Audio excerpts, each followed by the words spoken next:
Will democracy survive the next couple of years? And essentially, we are the same. Can't have government choosing winners or losers. There are so many needs that Minnesota has. What people are saying they need right now. Access to Democracy is made possible in part by a donation from Firefly Credit Union. Firefly is the new name of U.S. Federal Credit Union, which has proudly served the financial needs of the greater Twin Cities community since 1925. At Firefly, we guide our members forward and give them the power to chase dreams by delivering the financial solutions they need to get ahead. From checking accounts to mortgages, we'll light the way. We are Firefly Credit Union, and this is Life Illuminated. By Thomson Reuters, providing legal professionals with intelligence, technology, and human expertise they need to find trusted answers. Thomson Reuters, the answer company. Online at thomsonreuters.com. And Dr. Charles Crutchfield of award-winning Crutchfield Dermatology in Eagan. Acknowledged as one of the nation's best physicians, a Minnesota native who trained at the Mayo Clinic, Dr. Crutchfield personally treats all patients and states that experience counts and quality matters. Crutchfield Dermatology, look good, feel great, with beautiful skin.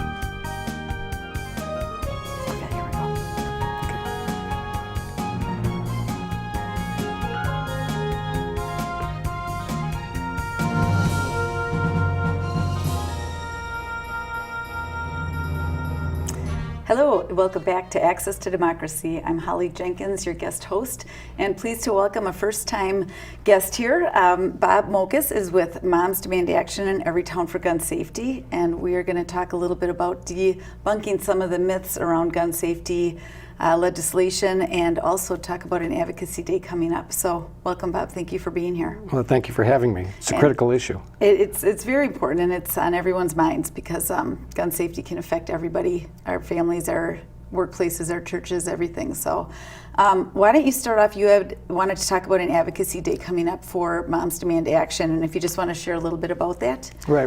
One of the most important days of the year for Moms Demand Action is their Advocacy Day.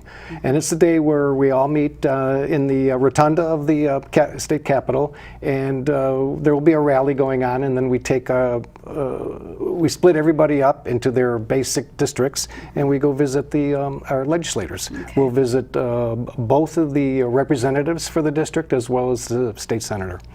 And the day of that is going to be due? That's March 13th, and for everybody listening, please mark it on your calendar and come to the rotunda about 9:30, 9:45 in the morning, and everything will be set up, and you'll be all you have to do is sign in and tell them what district you're in, and they'll get you to where you need to go. Terrific, thank you. And I know people can find out more about that as well as other issues at momsdemandaction.org. Correct? That's correct. Okay. Why don't you tell us a little bit about yourself and how you became involved with Moms Demand Action? Well, my story is kind of depressing in a way because I belong to a fraternity that most people don't want to belong to. Mm-hmm. I'm from I'm from the city of Chicago, and there were 7 siblings. So I have a brother, and he and I had 5 sisters. And Diane, right here was our eldest. Mm-hmm. And Diane became a head nurse midwife at Cook County Hospital. She was about 10 years older than me, and because of that age difference, when I was 9 or 10, she was about 19 or 20. And so she was the one that I always looked up to and admired, and she was one of those people that nobody could say a bad thing about, and she never said a bad thing about anybody. But she became the head nurse midwife at Cook County Hospital, and before she would go in Chicago, and before she went to work, she would stop at a church very often. So one early Saturday morning on July 19th, 1986, she stopped at that church before she went to work. And as she got out of the car, some guy came up and put a gun to her temple and pulled the trigger, and she was dead instantly. She's the divorced mother of 4 daughters. She had no money. It was the police believe it was a robbery because his fingerprints showed him rifling through the car and her purse. They never found him. Now, something like this does a tremendous amount of emotion to a family. And at the time, I was a pilot for Northwest Airlines and started to pay attention to the gun issue. As a kid, I shot on a rifle team and went to many of the events that were NRA sponsored, and ended up qualifying as a sharpshooter for the National Rifle I don't know if Association. we're able to see this, but here's a certificate showing that you were part of the NRA when you were much younger. Right, that's a certificate showing that I qualified as a sharpshooter. And we don't And need now- to show the date because that's a long time ago.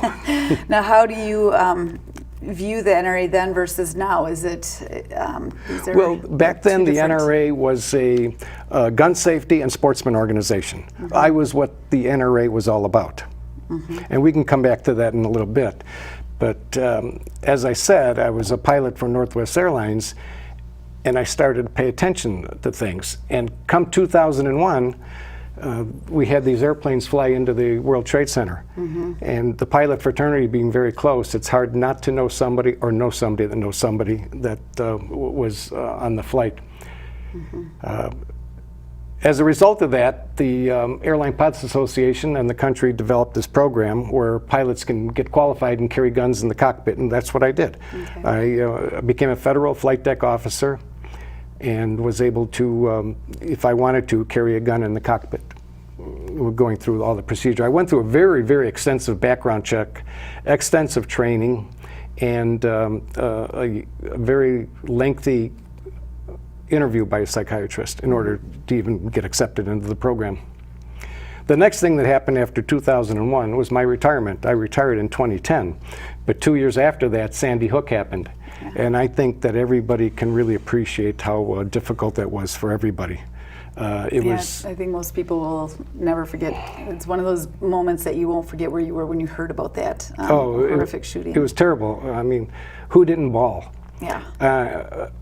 But right after that, 90% of the country wanted criminal background checks passed. And I was positive, I was sure that finally something was going to be done. Because we talked about what the NRA was, but what they became was a lobbying arm for the gun manufacturing industry. And the gun manufacturing industry used the NRA as a lobbying arm and got all these politicians to vote against common sense background checks. So I decided if our government wasn't going to do anything, then I would.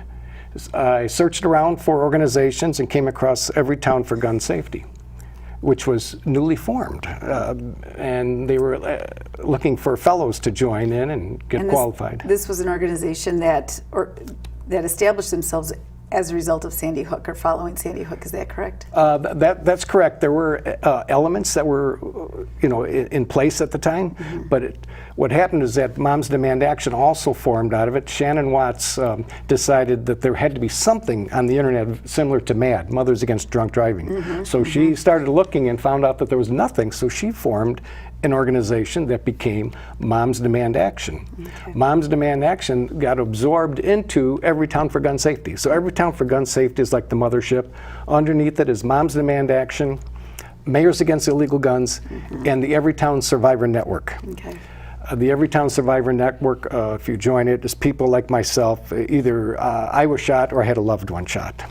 And Students Demand Action, is that also one of that's under the? That's a brand new one, and they're trying to get Doctors Demand Action and Educators Demand Action. And these so are all, it is, yeah. They're all organizations that fall under the Every Town for Gun Safety umbrella. Correct. And all striving for similar, in most cases, gun control, gun safety. Common sense gun legislation. Yeah. Okay. We're not, I am a gun owner. I'm also a former Air Force veteran. I took an oath to protect and defend the Constitution of the United States against all enemies, foreign and domestic. I am not against the Second Amendment. I'm pro Second Amendment. My fear is that the extremist view is going to, with their guns everywhere mantra, is going to destroy the Second Amendment. So let's talk about the Second Amendment in a little bit, but first I want to ask the common sense gun laws that are being supported this year by your organization, the universal background checks and red flag laws. Right. So some people will say that these two pieces of legislation are actually ways to take people's guns away, that they're trying to take your guns away, they're trying to take away your Second Amendment rights. How do you view these laws in comparison to what these gun proponent rights are claiming that Well- these two common sense laws would Well, people think we already have a background check bill in place. And we do, but there's so many loopholes in it that it waters it down, and a lot of people can get guns. You can go to an unlicensed dealer. This law was put in place like 25 years ago, before the internet really grew into what it is. Now on the internet, you can go to armslist.com and you can buy a gun without any background check. And every town just did a study about this and found out that, I believe, last year alone, there were 1.2 million ads on Arms List that did not require a background check to get a gun. And out of that, they found out that those who did get one out of 9 would not have passed the background check, which is 7 times greater the rate of those who do go through background checks. So there's thousands of people out there that were getting guns that should not have had guns. And so how do you, though, respond to, for example, the Minnesota Gun Owners Caucus? They're claiming that this is an attempt to take guns away from people. Well, What's how do you respond to that? Because that's not what universal background checks is intending to do. Right. Well, let's remember that they said when President Carter got elected, he's coming after your guns. And then it was President Obama, he's coming after, or President Clinton, he's coming after your guns. And President Obama, he's coming after your guns. They use that fear to sell guns. It's the gun manufacturing lobby that organizes this, and they use a lot of fear. They will call it a gun confiscation law. They're going to say they're coming after your guns, and it's a really warped interpretation and a hijacking of the Second Amendment. Well, and not just that, but I noticed on their website, this is the Minnesota Gun Owners Caucus, it states that if these common sense gun laws were passed, it's only the first step, that actually what they're coming after next are your deer and hunting rifles. Is it really that kind of a conspiracy? Are you? I don't know how they make that connection. We're talking about, saving lives here. Right. We're not talking about, the government coming in and become some oppressive government. It's just common sense. Right now, in the U.S., we have about 5% of the world's population, and we own just under 50% of the world's non-military guns. The rest of the world does not live like this. Right. I mean, you're 25 times more likely in this country to be shot than you are in another similar social economic country. Well, it's interesting when you bring up the idea of military weapons, and that people in America can have access to weapons that were intended to be used by the military. Now, I realize that driving is not a constitutional right, but when you compare driving safety laws, you don't get to just drive around a tank. You're not allowed to drive around former military vehicles. Why do people feel that they should have a right to carry military-style weapons? That's a good question. I don't understand that mentality, but they feel that they have this right. The NRA feel, with their extreme leadership now, feels that guns, there's no limitation on guns at all, no restriction at all, and if you want to be able to buy something, you should be able to buy it, including the bump stocks and all that. Now, the bills that we're pushing right now, the NRA used to support before this extreme leadership took over. So they're claiming that this is everybody's right because of the Second Amendment. You have a very, you have your own perspective and your views on that Second Amendment, and are these laws somehow infringing somebody's right to the Second Amendment, the right to bear arms? We used to have an assault weapons ban in place for 10 years. Nobody came after anybody's guns. It was just a ban on assault weapons. And since that assault weapons ban has expired, when George W. Bush signed it away as his giveaway to the NRA, it's been increased. Now the AR-15 is a weapon of choice by people that want to commit a mass shooting. Yeah, and that, I think AR-15 became a common household word, unfortunately, after the Las Vegas shooting. Right. That really became well known. Now, well, Adam Lanza used it in Sandy Hook. Okay. Now, so much of our awareness and people's awareness of gun violence and shootings are because of schools or mass shootings. But a lot of these take place, a lot of the gun violence, most of it in fact, takes place outside of the what the media reports in people's own personal homes and domestic issues. And these common sense gun laws would really be intended to curb that type of gun violence. Yes, let's talk about what Advocacy Day is about. On March 13th, we are pushing for 2 bills to be passed this session. One is the universal criminal background checks on all gun sales. Now, I know that they will carve out, at least last year they had it carved out, where if you were a gun collector or if you were going to pass it on, as a family heirloom, that things like that can be carved out. But they're trying to prevent the sales, like I can sell you a gun with no background check, or you can go to Craigslist.arms, or you can go, armslist.com, or you can go to a gun show and go to an unlicensed dealer. If you go to an unlicensed dealer, it's not required to have a background check. The other bill is it's for extreme risk protection orders. And I believe the criminal background check bill is HR 8, and the other one is SF 434, which is the red flag laws, which is extreme risk protection orders. Basically, if somebody in the family is showing signs of instability and going through a very difficult time, and they're a gun owner, that you can go through the process. There is a process in place where a judge is involved, and the evidence is presented, and the judge determines whether or not the gun should be removed. And the gun would be removed up to a certain period of time. And then if the person would have to somehow, how would they get their guns back? What do they have to do to qualify to have those guns returned to them? I don't have the bill in front of me, so I'm not an expert on it. Okay. But I know that the process does allow for the gun to be taken away and to be returned. Now that you bring up the point of just instability, mental health issues, and much of the dialogue that gun proponents will use is that the problem is mental health. It's not gun control or safety or common sense laws. Right.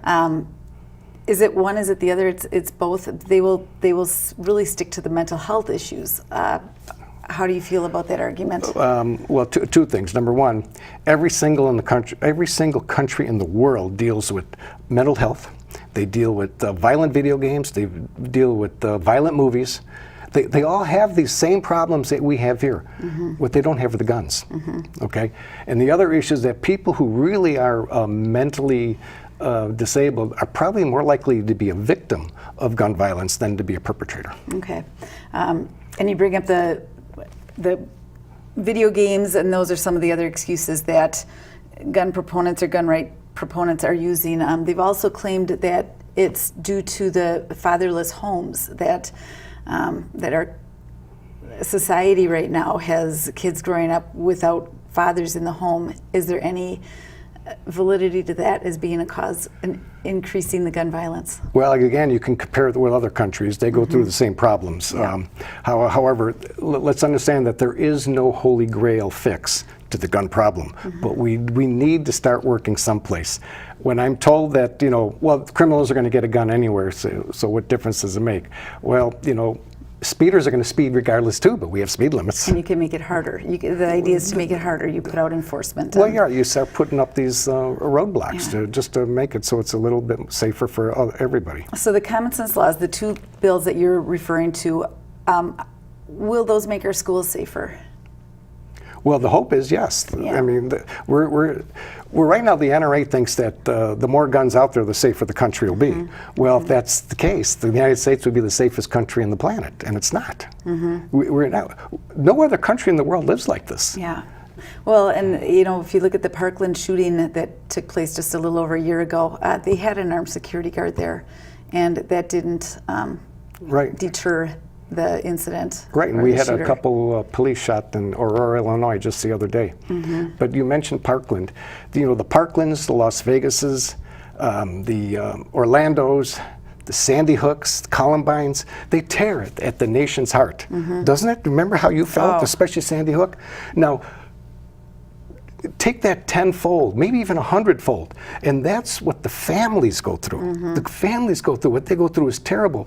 And this was our Sandy Hook. Yeah. We have 100 people a day on average that die at the hands of a gun, with hundreds more injured. It's worth repeating, 100 people a day on That average is, are dying. that is almost 4 Sandy Hooks every single day in this, Yeah. this country. And we went through the same emotion, the same, ripping your heart out. I happened to visit the Parkland school about 2 months after the shooting, not even, it was less than 2 months, and saw the memorials that were left, and you are just left speechless. And this is, as you said, to tear at your heart. Those stories that they keep happening is hard to understand, and it's not just the heartache and the loss of innocent life for absolutely no reason. The folks who are caught up in gun violence and end up in a hospital, the enormous cost to our healthcare system to treat gun violence, and yet the NRA and other gun advocacy groups are opposed to any public health funding to determine what is our public health crises. Does Moms Demand Action or every Town for Gun Safety venture into that category at all? Are you working towards getting some funding to show the impacts? I believe there are issues out there. There are people out there pushing for studies on gun violence, so that we can understand it. This is the gun violence issue. It's also a public health issue. It's also a social justice issue, and it's a right to life issue. This is gun violence in this country is out of hand. When people walk into a building, when we walked into the studio here, there's a sign on the door that says guns are banned in this premises. I noticed that. Can you feel, can we trust that people are not carrying guns Well, you enter a building that has that sign? I know the law requires the signs to be posted if you want that, but my understanding is, and I have talked to a gun owner that told me that he carries a gun, but he feels the gun is safer on him than left in the car, in the trunk. Okay. So then leave it at home locked up, where it's really safe, locked up in a safe. Okay. So conceal and carry isn't necessarily overrides that sign that you see on buildings. Well, it should. I mean, I think the sign should override the concealed carry. Okay. Right? There are too many people out there that want to carry it. And anytime there's a gun present in any situation, the chances of somebody being harmed are greater. Okay. It can be incredibly challenging discussions that individuals have with their family or friends who have the opposite view on this. And I know that there's certain workshops and things that people can take to learn how to seriously communicate to each other on these controversial topics. Does Moms Demand Action provide any type of a workshop or setting that you can bring these two opposing sides together in a room to have a find common ground? We're always reaching out to the other side to reach a middle ground, a common sense solution. And to be honest, though, well over 70, nearly 80% of the NRA membership agrees with these common sense solutions. It's the NRA leadership and the extreme thinking that's controlling the process, and we need to override that by going out and voting for gun sense candidates and showing up on Advocacy Day to talk to your legislators. Yeah. Okay. Are there any currently at the Minnesota legislature? Are there some gun safety heroes that you're working with? Well, there are a lot of people, and this past election, we were able to get the House of Representatives to be more of a gun sense, House. The Senate did not have an election, and so that'll be the next, step, is that we can convince them to see the light and see our side of the issue. Okay. And if not, there'll be another election. And do you know where the Governor Walz stands on the issue? Governor Walz, actually, I was a delegate at the convention this year, and I got to know him very well and got to respect him. He is a gun owner and a hunter and is from a rural area, and he used to take money from the NRA, and he gave it back because he now believes he's had a change of heart and a change of mind, and I respect him for that. And that's what we want. We want people to recognize that it's different. Okay. I mean, there's a lot of shootings going on. Right. And most of them we don't hear about. Most of them we don't. I think I gave you a website this morning if you wanted to look and see how many mass shootings at gunviolencearchive.org. You can see all the shootings that have been filtered by a nonpartisan group that's just keeping track of them.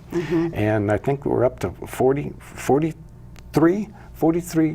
mass shootings. Mass shootings just this year. This year alone. And we're in February, the second month. Right, and early February 1st is considered National Survivor Week, because by February 1st in the United States we have had more people die due to shootings than almost all the other countries in a year. So that's incredible. The common sense legislation that you're looking at, especially the universal background checks, when other states have passed laws like that, because some states have already passed this type of legislation, has there been any record of change, improvement or decrease in gun violence? Well, in the states that have closed the loopholes on the background checks, which is Minnesota is not one of them. This is what we're attempting to do.